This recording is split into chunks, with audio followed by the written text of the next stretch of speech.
Hello বন্ধুরা, welcome to ট্রিনাস kitchen. আশা করি সবাই খুব ভালো আছো। আমি আজ তোমাদের সাথে শেয়ার করব অনুষ্ঠান বাড়ির স্বাদে দই কাতলা বা দই মাছের রেসিপি, যেটা তোমরা ভাত বা পোলাও যে কোনো কিছুর সাথেই সার্ভ করতে পারবে। তাহলে চলো আমার রান্নার প্রসেসটি তোমরা দেখে নাও। দই কাতলা রান্না করার জন্য আমি এখানে 600 গ্রাম ওজনের 5 পিস কাতলা মাছ নিয়েছি। তবে তোমরা চাইলে রুই মাছ দিয়েও রান্নাটি করতে পারবে। মাছগুলোর মধ্যে ছড়িয়ে দিচ্ছি হাফ টিস্পুন নুন, হাফ টিস্পুন হলুদ গুঁড়ো আর দিচ্ছি 1/4 টিস্পুন সর্ষের তেল। অল্প পরিমাণে তেল দিয়ে মেখে নিলে ভাজার সময় ফ্রাইং প্যান থেকে মাছটা খুব ইজিলি উল্টে যায়। সবগুলো মাছকেই খুব ভালো করে মেখে নিচ্ছি আর মাখা হয়ে যাওয়ার পর 10 মিনিটের জন্য রেস্ট হতে রেখে দিচ্ছি। এখানে নিয়েছি 100 গ্রাম ওজনের একটা মাঝারি সাইজের পেঁয়াজ, 10 গ্রাম রসুন, 7 গ্রাম আদা আর 2টো কাঁচা লঙ্কা।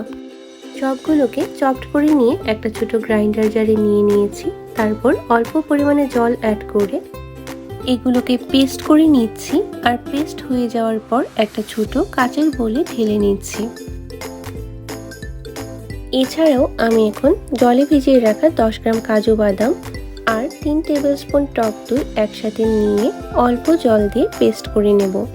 কাজু বাদামের সাথে টক দইটা পেস্ট করে নিলে গ্রেভির টেক্সচারটা ভালো হয় আর রান্নার সময় টক দইটাও ফেটে যাওয়ার সম্ভাবনা কম থাকে। ওভেনে একটা ফ্রাইং প্যান বসিয়ে 4 টেবিলস্পুন সর্ষের তেল দিয়ে নিচ্ছি। তেলটাকে খুব ভালো করে গরম করে নেব। আমি সম্পূর্ণ রান্নাটা সর্ষের তেলে করছি, তবে চাইলে রান্নাটা রিফাইন্ড অয়েলেও করা যাবে। তেলটা ভালো করে গরম হয়ে যাওয়ার পর 2 পিস মাছ ভাজার জন্য দিয়ে দিয়েছি। একটা পিঠ ভাজা হয়ে যাওয়ার পর অপর পিঠটা উল্টে দিচ্ছি। আর দই মাছ রান্না করার সময় মাছগুলোকে খুব বেশি কড়া করে ভাজতে হয় না, তাই হালকা লালচে কালার হয়ে ভাজা হয়ে যাওয়ার পর মাছগুলোকে তুলে নিচ্ছি। বাকি 3 পিস মাছকেও এখন আমি ভাজার জন্য তেলের মধ্যে দিয়ে দিচ্ছি। ভাজা হয়ে যাওয়ার পর এই মাছগুলোকেও প্লেটের মধ্যে তুলে নিচ্ছি।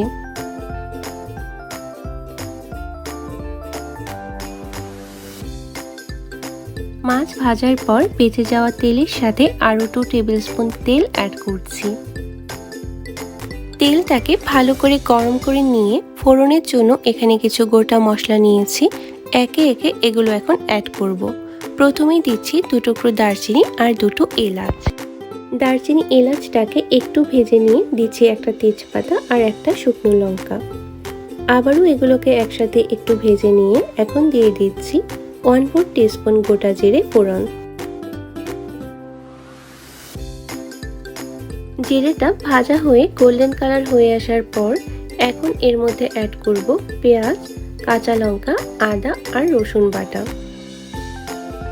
পেস্টটাকে খুব ভালো করে তেলের মধ্যে কিছুক্ষণ কষিয়ে নেব। গ্রেভিতে সুন্দর লালচে কালারের জন্য হাফ টিস্পুন কাশ্মীরি লাল লঙ্কার গুঁড়ো অ্যাড করেছি, তবে এটা সম্পূর্ণই অপশনাল। বাটা মশলাটাকে কিছুক্ষণ সময় নিয়ে ভালো করে কষানোর পর এখন কিছু গুঁড়ো মশলা, যার মধ্যে রয়েছে হাফ টিস্পুন নুন, হাফ টিস্পুন হলুদ গুঁড়ো, 1 টিস্পুন লাল লঙ্কা গুঁড়ো, হাফ টিস্পুন জিরে গুঁড়ো, হাফ টিস্পুন ধনে গুঁড়ো আর হাফ টিস্পুন চিনি অ্যাড করে দিচ্ছি। মশলাটা যাতে পুড়ে না যায় তাই অল্প জল অ্যাড করছি। কালার চেঞ্জ হয়ে তেল ছেড়ে আসা পর্যন্ত ভালো করে মশলাটাকে কষিয়ে নিচ্ছি। ভালো করে কষিয়ে নিয়ে কাজু বাদাম আর টক দইয়ের মিশ্রণটা অ্যাড করছি। কম আঁচে খুব ভালো করে আবারও মশলাটাকে কষাবো, কারণ যেহেতু কাজু বাদাম অ্যাড করা হয়েছে, খুব বেশি আঁচে কষাতে গেলে কাজু বাদামটা নিচের দিক দিয়ে পুড়ে যেতে পারে। তাছাড়া টক দইটাও ফেটে যেতে পারে। অ্যাড করছি 2টো মাঝখানে চেরা কাঁচা লঙ্কা, তবে এটা অপশনাল। সম্পূর্ণ রান্নায় ঝালের পরিমাণটা নিজেদের পছন্দ অনুযায়ী অ্যাড করে নিলে বেশি ভালো হবে।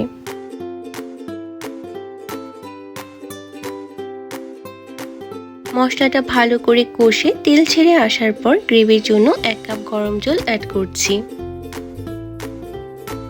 গ্রেভিটা ভালো করে ফুটে ওঠার জন্য 6-7 মিনিটের জন্য একটা লিড দিয়ে ঢেকে দিলাম। এখন আমি লিডটা তুলে নিচ্ছি। গ্রেভিতে একে একে মাছের পিসগুলো অ্যাড করে দিচ্ছি।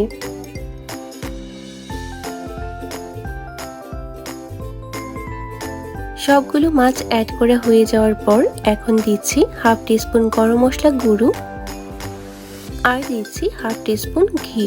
কেউ চাইলে এই সময় এগুলোর সাথে অল্প পরিমাণে কিশমিশও অ্যাড করতে পারবে। মিডিয়াম আঁচে আবারও 5 মিনিটের জন্য ঢেকে রাখার পর লিড তুলে একটু গ্রেভি রেখে বা আরও একটু ড্রাই করে এখন নামিয়ে গরম গরম সার্ভ করা যাবে ভাত বা পোলাওয়ের সাথে। আমার আজকের এই রেসিপিটি যদি তোমাদের কাছে ভালো লেগে থাকে তাহলে লাইক, কমেন্ট ও শেয়ার করার পাশাপাশি পরবর্তী রেসিপি দেখার জন্য আমার চ্যানেলটিকে সাবস্ক্রাইব করে বেল আইকনটিতে প্রেস করার অনুরোধ রইল। ধন্যবাদ সবাইকে। সবাই খুব ভালো থেকো।